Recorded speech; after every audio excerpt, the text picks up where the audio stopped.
ఏపీలో పేదోడి వైద్యానికి ఇంకా గ్రహణం వీడలేదు. స్పెషాలిటీ ఆసుపత్రుల్లో ఆరోగ్యశ్రీ సేవలు ఇంకా ప్రారంభం కాలేదు. బకాయి సొమ్ములు చెల్లించండి, ఆ తర్వాత సేవలు పొందండి అని ఆసుపత్రులు కరాఖండిగా చెప్పేశాయి. దీనిపై ప్రభుత్వం ఏం చేయబోతోందని రోగులు ఉత్కంఠతో ఎదురుచూస్తున్నారు.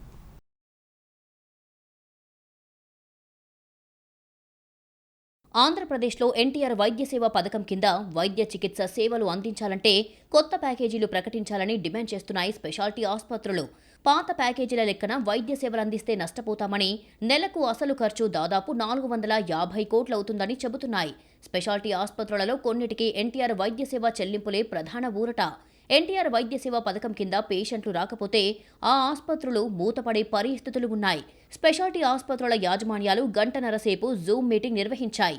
బకాయిలను వన్ టైం సెటిల్మెంట్ చేస్తామని గత అక్టోబర్లో ప్రభుత్వం హామీ ఇచ్చిందని, ఇప్పుడు అదే వన్ టైం సెటిల్మెంట్ కోసం 7% బిల్ డిస్కౌంట్కు అంగీకరిస్తూ చెల్లింపులు చేయాలని కోరుతున్నారు ఆయా ఆసుపత్రుల యాజమాన్యాలు.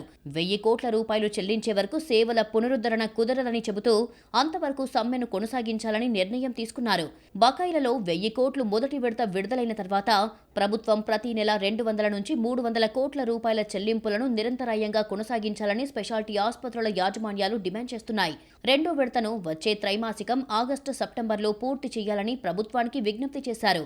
మొత్తం బకాయిలు 3000 కోట్లు ఉంటే ఇందులో స్పెషాలిటీ ఆసుపత్రులకు చెల్లించాల్సింది 2100 కోట్లు. మిగిలిన 900 కోట్లు నెట్వర్క్ ఆసుపత్రులకు చెల్లించాలి.